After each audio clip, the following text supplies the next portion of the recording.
Good afternoon, everybody, and welcome at this fifth episode of Airborne on Air, where we talk with pioneers in composites. Welcome, everybody. And today we have Leif Asp from Chalmers University from Sweden. And we will talk about, I think, a very interesting and exciting topic, and that's how to use composites as a battery.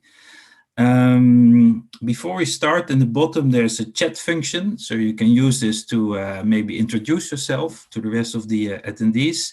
If you do so, please use a drop-down box that you send your message to all the other attendees. And there's a Q&A button to ask questions, and we'll try to answer them during the webinar. So good afternoon, Leif. There you are. Welcome. Thank you. Good to see you again. So we will talk about the composites as a battery, and you'll have a presentation on this. But remember that you mentioned that over 600 million people already in the world already have been this information has been sent to them. So maybe you can explain a little bit how well the reception was of the work that you've done. Yeah, it's a big interest from people around the world in these type of materials. So it's, for some reason, the time is right. Battery research, I guess, is important, and lightweight materials are important for most moving applications. So for some reason, this is something that journalists and industry along both interest themselves in. So there was lots of attention to that paper when we actually presented this new structural battery together with collaborators at KTH. So it was nice to see. Good. And yeah, we're happy to have you here and to show it to, let's say, more the insiders in the composite world. We have a first poll to maybe ask the audience how they think composites as a battery work, and then you can explain really how it works. So composites as a battery, how can that work? So the first answer is there are thin layers of battery between the composite, because composite is a layered structure. There is a special polymer to conduct the ions. Maybe how it works is to store the electrons really in the carbon fiber itself. Or there's more like an electrochemical reaction between polymer and fiber. So it's good if you put in your vote, and then we can see what people think. And then you can explain how it really works. I don't click anything now, to be sure. Exactly.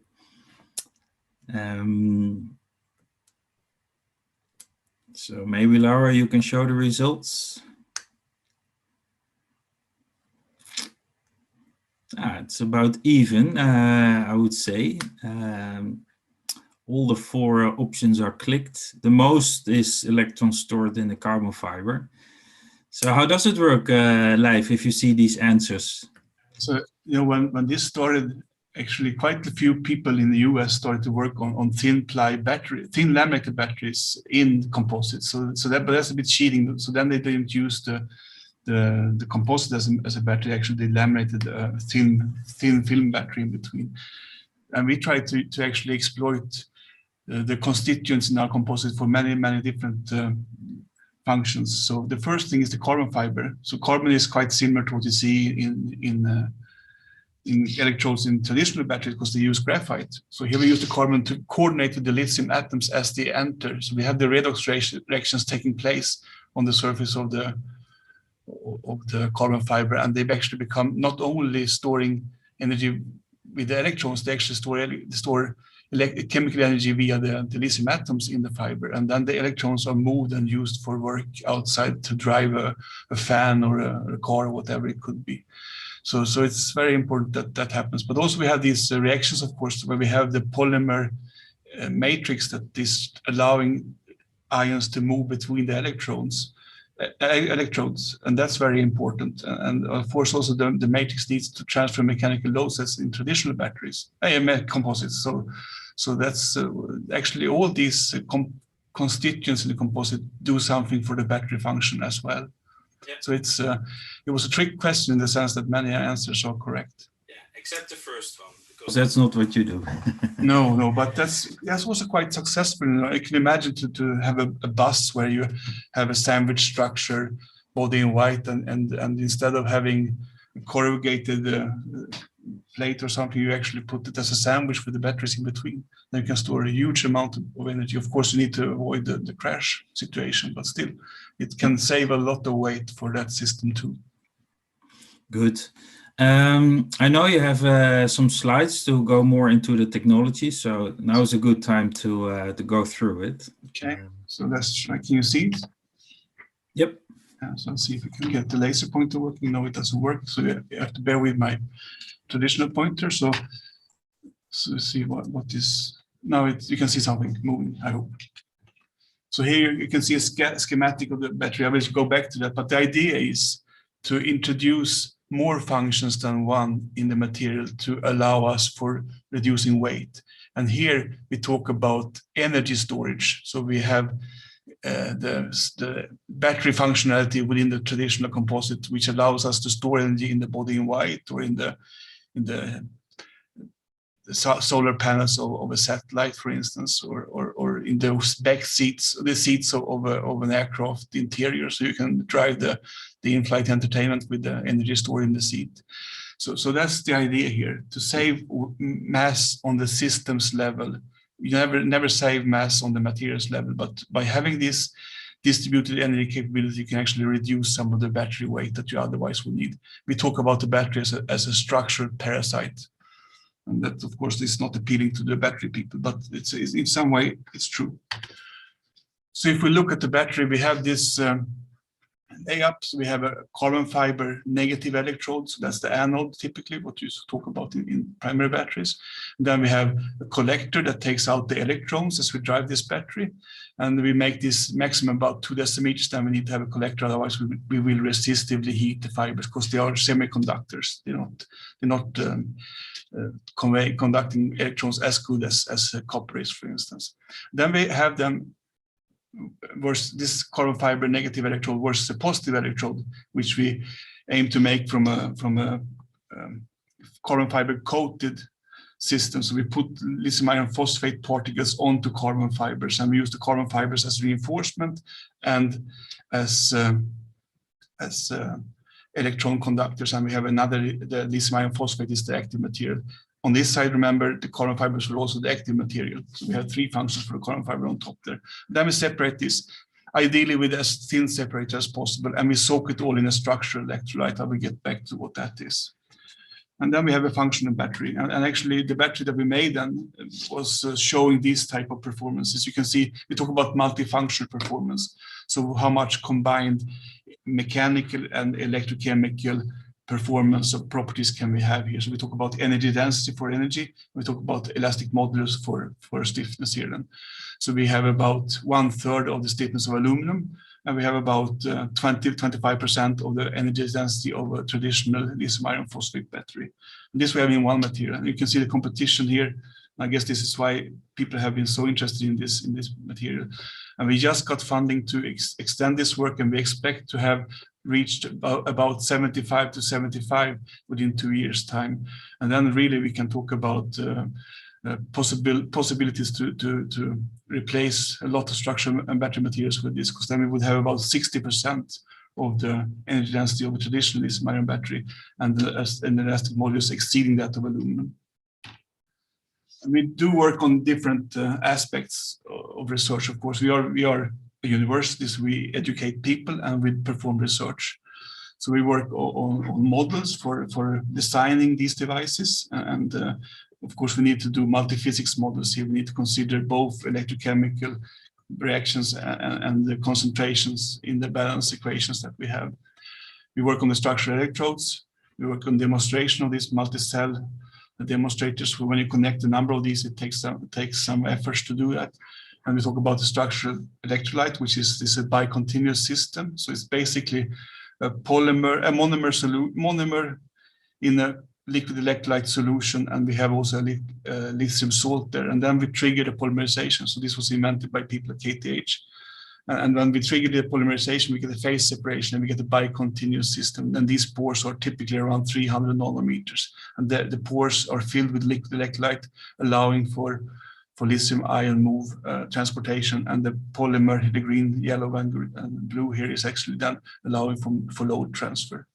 So, and also, of course, also we need to understand something about the business cases. What does it have? What is the effect of dry range, for instance? I want to show this video. This is one carbon fiber electrode. In this case, it's in a liquid electrolyte, but we have also done it for a solid structural electrolyte. But I want you to look at this end here, where you can see as we charge this battery, the fibers will start to extend. You can also see different shades of colors, because depending on the state of charge, we also have a different coloring of the fiber. You can see how it moves now with the charge. So as we fill this with lithium ions, it actually expands, and as we extract the ions, it actually contracts. And this is, of course, something that we need to consider in our structural batteries, because they are solid materials, and you know about thermal stresses in composites. They can crack the composite if we cure it at a very high temperature, or if we go to a very low temperature. So we have to be able to cope with these internal volume changes of the fibers and so on as we charge and discharge structural battery. And for that, we use these models that David and the team are developing with me. We can see here, depending on the concentrations of lithium in the carbon fibers, how the stress state is looking, or the strain state in this case. So I think I'll stop there by just sharing the glory with my team, and the team at KTH is to the right here, and this Chalmers team is here. So I will be happy to take any questions if you have any on that. Yeah, very good overview, very clear explanation. I have some questions, but also for the audience, you can put in questions in the Q&A, and we'll try to answer them. So you mentioned that you can reduce weight by this. You have two functions in the composite. So what's your estimation? How many weight could you save? It's of course a difficult question, but it's very dependent on the application. And this is the question I always get if I go to European Space Agency, or if I go to the electric assisted bike manufacturer, my answer is different. My colleagues at KTH have done quite a lot of analysis on this, and also developed metrics how you can evaluate this. So for a laptop, typically with the systems we have today, we will be able to save maybe 50% of the weight. For a mobile phone, also quite a lot. And also the consequence here is also that we can make them super thin. Yeah, of course, because these battery packs can be removed. For a car, it could reduce weight about 20-30% for the BMW with maintained range. So, but of course, the quality of the battery, structural battery is different. And if it's a jacket for a firefighter used to light up a headlamp, then the polymer that we use for the electrolyte can be very soft. So it's basically like a draped cloth in some way, coated cloth can be very, very soft. Yeah. But if it's a spar of an aircraft wing, you imagine then the mechanical properties need to be in place. Then we're going to get problem with ion movements, so we're going to have less abilities to take out energy from that one. You mentioned there was a picture that in the polymer you create some pores. I think you mentioned the liquid so that the ions can move through the material. So are these then? Yeah, these are really holes. So you create also some maybe crack initiation. What about fatigue properties?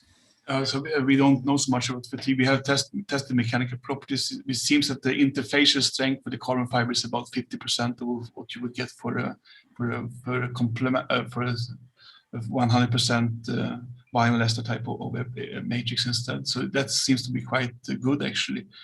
Fatigue life, of course, we haven't tested that, but we have cycled these structural batteries for many cycles, and we can see that they work with time. And of course, having all these expansions and contractions then are not too bad. So the reason, of course, is we can tweak the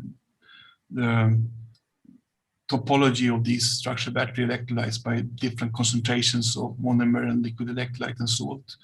But it's for sure not to be expected that we have the ideal construction of it yet, but we need to have this liquid there to have a reasonable ion connectivity. Otherwise, it's going to be very difficult to take out the energy quick enough. Yeah. And there's a question from David Hauber. He asks, how do you achieve conductivity in the composite? Because carbon fiber is not very good in conducting electricity. So as I said, when we make these cells, if we would like to make a cell which is 1 meter long, then we would need to have electron collectors at least every 20 centimeters. Otherwise, as these electrons are transported in the fibers, we get resistive heating. So this is a fact that we don't conduct electrons as good as copper or silver does. So for that reason, we need to print or place some type of electron collectors on the composite structure. Yeah, so the carbon fibers move the electrons to this collector, and then the central collector moves it to where you want to need it. So it's going to look like the Netherlands. You're going to have ditches everywhere, and those ditches are just draining electrons. So then you understand. Yeah, I know. Here in the Netherlands, we have that, the polder. Okay, there are some other questions, but we also have a poll that we want to ask. So I'll keep the other questions maybe for later. So maybe, Laura, you can put up the second poll. And the third, we have 2 and 1. So what are the first applications? You mentioned already a few, but this is a question for the audience.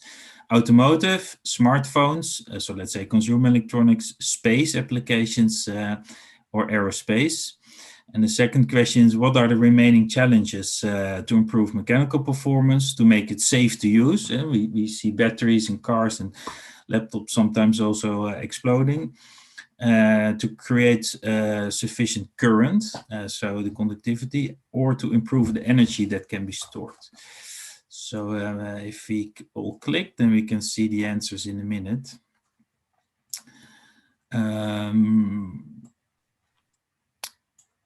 So maybe, Laura, you can pull up the results.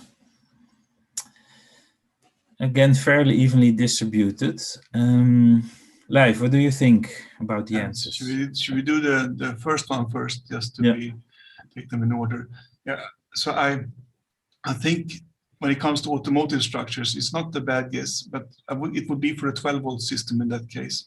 And the reason is, of course, that if you think about the traction battery, you need to take out energy very, very quickly. So you need really high currents. And the problem with these structure batteries is the power density. As I said, we're going to have most likely the energy density, which is 60% of that of a traditional lithium iron phosphate battery within 2 years' time. But to get out the energy at very high currents is where we struggle, because these polymer type of electrolytes that we have are not allowing us to do it at very high currents at the moment. So the 12-volt system for sure can be considered there, but I think that the first thing will be electronics like laptop casings and mobile phone cases and stuff like that. That also has to do with the size of the part, I guess. I guess that always you will need to compartmentalize your batteries also for any application that you make. Okay. But it's rather to do with you charge your battery for your smartphone once a day, maybe, or every second day. So you take out the energy very slowly. That means that you have low currents, and that's the key here. Okay. We have a huge bucket with energy, actually quite huge, 60% soon compared to the regular battery. But the hole we have drilled is very, very small at the moment compared to the battery available. Yeah. So that also answers the second question in that sense. That actually, I think that energy stored is, of course, something we work on. So you're right, we're working on that. It's going to be improved by 3 times in 2 years. But what we struggle is to get sufficient current, and that has to do not so much with the carbon fibers, but with the ion currents between the electrodes. I see. So we have electron currents, but we also have ion currents, and those are the ones that are challenging for us. Okay. There was a question from Martin Schijven from AZL in Germany. He asks, can you have any laminate layup, like multiple directions optimized for load? And is there a thickness limitation? Yes, so we will need to make multi-axial laminates. Each cell will be UD, but we're going to stack cells on top of each other so we get the mechanical properties that we need. So we need to seek balance and symmetry for the layup to get a non-twisting laminate, as we usually do, for instance. But we also need to ensure reasonable access to the carbon fibers in the electrodes to the ions. So that means we can't make them too thick. So most likely each electrode layer, so one layer of carbon fibers in the battery cell will be maximum 50 micrometer thick at this stage. If we increase volume fractions, it may even need to be smaller, thinner, but that's what was the aim. So one cell will be typically around 110 micrometer thick, so like one prepreg layer today. So we can select those, but then of course we need to ensure electrical insulation in some positions. So there will be added insulating materials like glass fiber wheels or something between there too.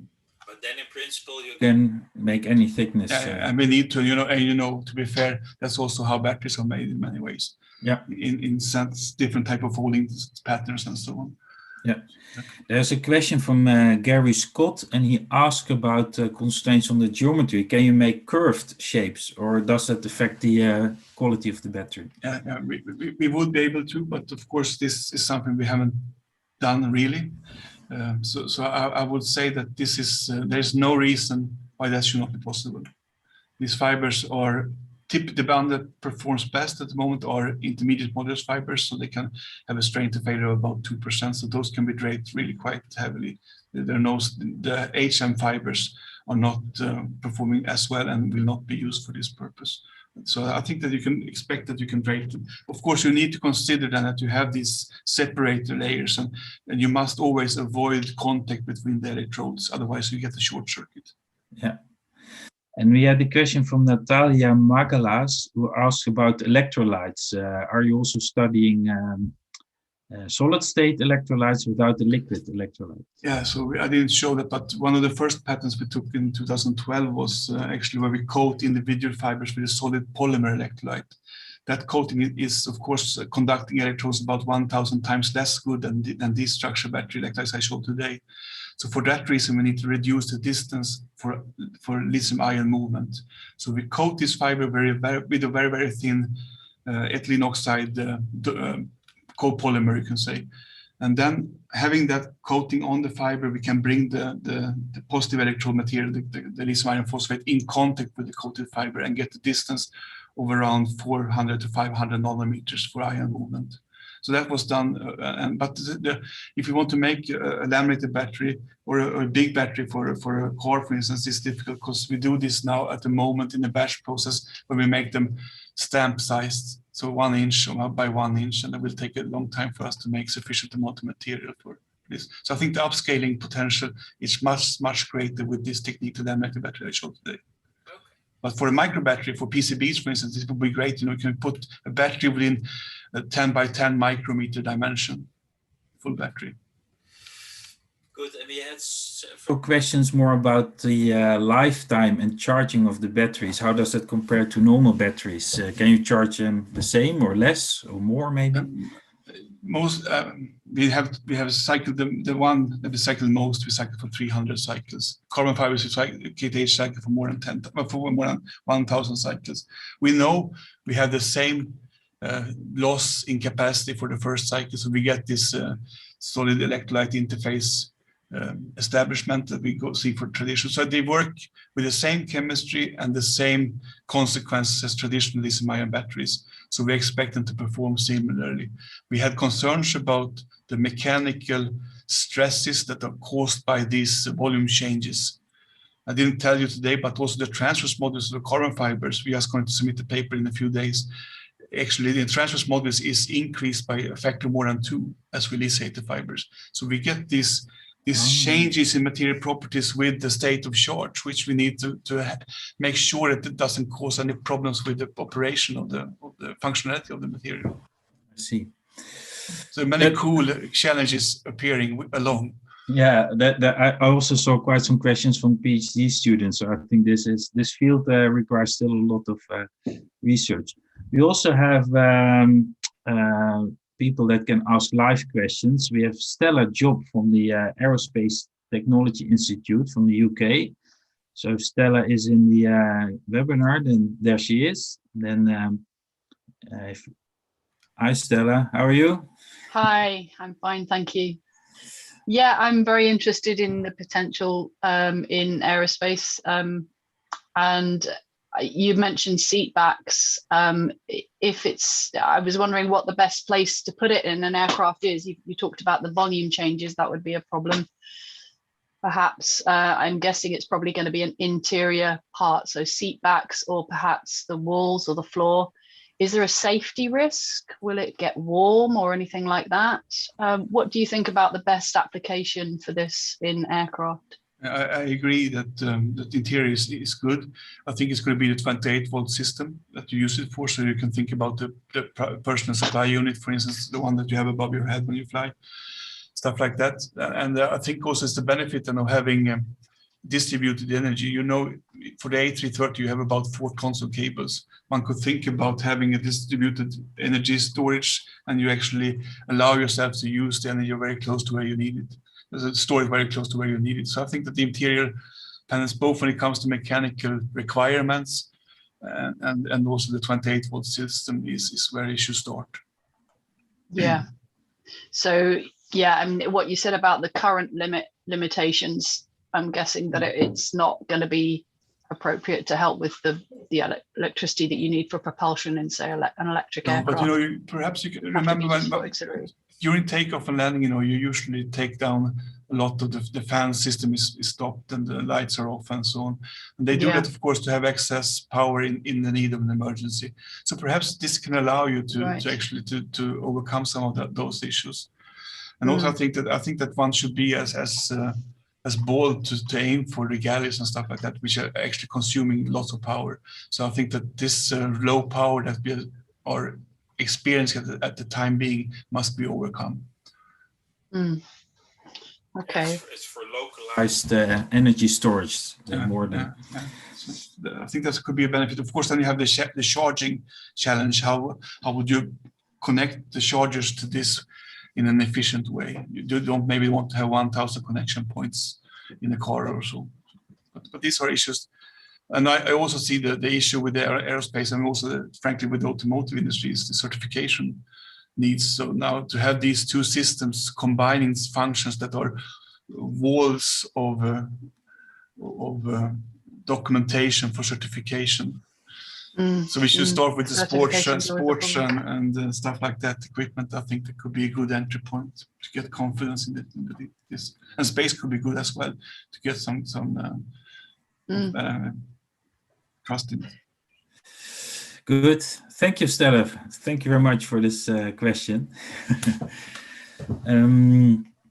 We have a second question from Regis from BComp, who was our previous speaker. And that's pre-recorded, so maybe we can play it now.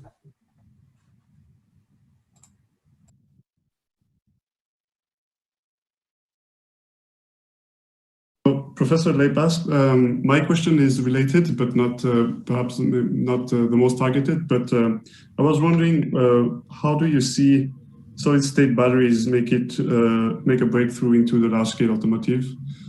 What your opinion on solid-state batteries' future is, and if you think they might, are you considering adapting your technology? This was actually one of the first questions I got. I was invited to go to Golden to talk about this solid-state batteries in cars. And getting back to Stella's question about the risk of thermal runaway and so. One reason why people think that this can be good in automotive is that you are actually having lower cell energy densities than you have in traditional batteries. But the energy density for the entire, because you can get away with some of the, remove some of the conductors, they become obsolete. You can remove the battery casing and so on. Then actually on the total, you actually have maybe as much energy as you have for the traditional battery, but you don't have the same energy density in the cell. And that is important because then you are much further below the threshold. It's a threshold for thermal runaway. So that could be good. Another thing with these batteries, is also that they contain some liquid electrolyte, as you noticed, but there are less volatiles in these batteries than there are in others. Again, then that could be good for risk of toxic gases and so on, and fire. So I think that sure, it would be a golden nugget for the automotive industry to have solid-state batteries that can allow them to put energy storage in the crash zone of a car. That would be brilliant. Good. So if we're past the time, but we will continue a little bit longer. So if you need to drop out, you drop out. There are still some questions I want to answer. And one is about the material, the polymer. I think you're using currently a thermoset polymer. So is thermoplastic also possible? So we would like to explore that. And if there is some knowledge around the table, that then please contact me and we can discuss, because I think that would be also very important for many of these applications and for the long term to find ways. But we haven't explored that, and it would be a nice thing. Okay. There was also one question by Jasmijn Ruigrok, who talks about the atmosphere that you need, the inert atmosphere that you need during manufacturing. Argon is mentioned. So if you think about scaling up and manufacturing these, in principle, composite structures, how would that work? I can discuss that with you later on also, but I won't reveal all what I think about that. But to make these electrodes one by one, you can make them in ambient conditions, more or less. But then, at least the negative one, of course, that's only carbon fibers. But then when you manufacture, you need to make sure, when you manufacture the battery cell and you have this liquid electrolyte polymerization that takes place and you actually make your battery, then you need to make sure that you have no air, because it's corroding, and no moisture in there. So if you do want to use infusion, you need to make sure that whatever you are in, whatever you have in your RTM tool must be dry, and whatever happens before the resin enters and starts to polymerize must be without any air or any moisture. So I think you can find a good way to do this in the composite industry. So you think RTM is a logical choice for manufacturing? Yes, absolutely. You see, this as I said, this bicontinuous network forms during polymerization or curing of the bed. There has been work at the Imperial College in London on structural supercaps. And for that, they don't particularly need to have the liquid electrolyte. They use ionic liquids. And those are not at all as they don't evaporate as quick they're not as volatile as the liquid electrolytes. So for that type of system, you can make a B-stage curing and have a pre-preg. If we will do that here, then our pre-preg will be derived from liquid electrolyte quite soon. But perhaps there could be other techniques as to pre-preg them and to keep them in a particular state in the freezer or whatever. I don't know. We haven't tried that. But I know that Emil and the team at Imperial College tried it and successfully tried it for supercaps. Yeah.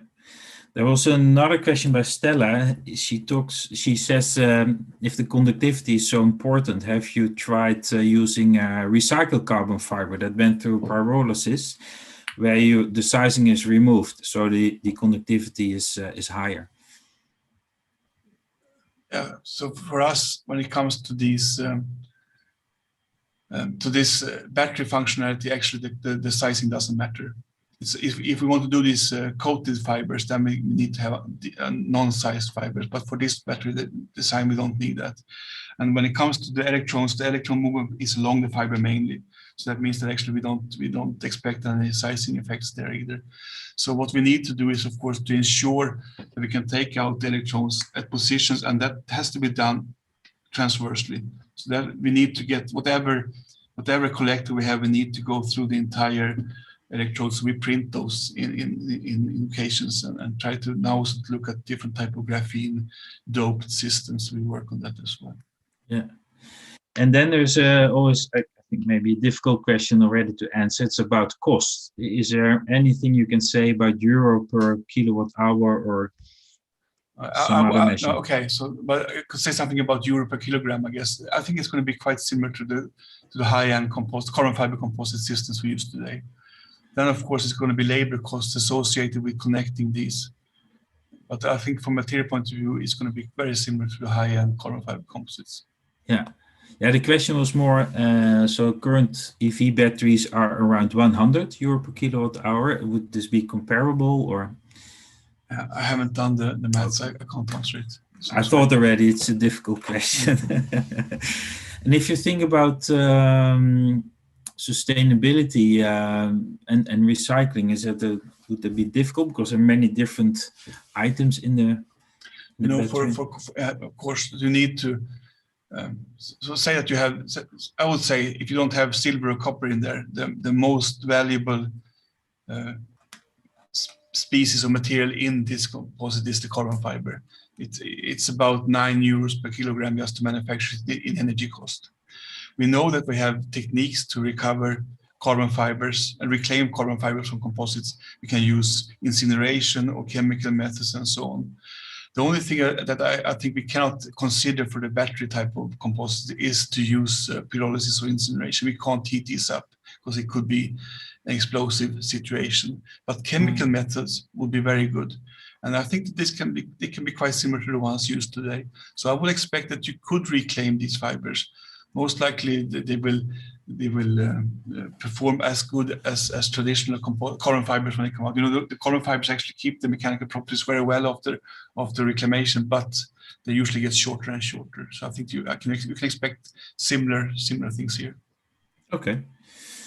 Good. I think we answered almost all questions. I have one myself as last one. You talked also a little bit about the actuation possibility to use this not as a battery, but maybe actuating or even sensing capability.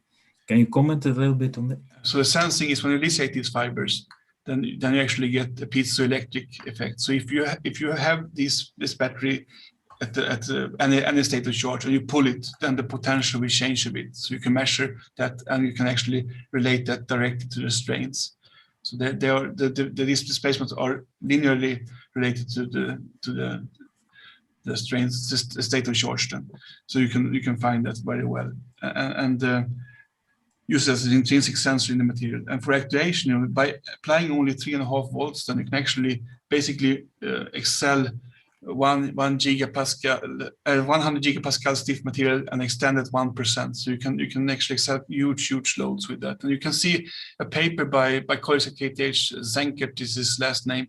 If you look at that in the proceedings of the National Academy of Science in the US, PNAS, then you can see how they use this for actuation and actually bend 100 gigapascal stiff cantilever beam all over. So it's really cool stuff that you can do, and almost no energy needed.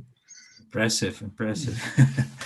Okay, thank you very much, Leif. We're coming to the end of this webinar. So there's one thing I want to ask you is to ask a question to the next speaker. So the next speaker is Martin van Onna, who is a former colleague of mine. Stroom is a spin-off company of Airborne that makes thermoplastic composite pipes, pullable pipes for the oil and gas industry. And I know if you've worked in on this topic also yourself in the past. So what kind of questions do you have for him? I heard that he's supporting Sweden for the European Cup in football this summer, but maybe that's not true. So I'm kidding. I'm kidding. So I wanted to ask him about the inertness of PVDF. I know he uses PVDF, and due to the inertness of this PVDF, addition to carbon fiber has always been a challenge. So I wonder how he tackles this. And that's a very good question, I can tell you. I know this problem, so we'll let Martin to answer it. So the next webinar, number 6, is 10th of June. Martin van Onna, as I said, he will talk about this technology for thermoplastic pipes with in-situ consolidation, so quite cool. And you know that you can register on our website for this webinar. So thank you very much, Leif. I found it very interesting and learned a lot of new things. So that's very good. And we had a lot of questions. And thank you very much for being here in our webinar. My pleasure. Thank you so much. Okay, bye-bye, everybody.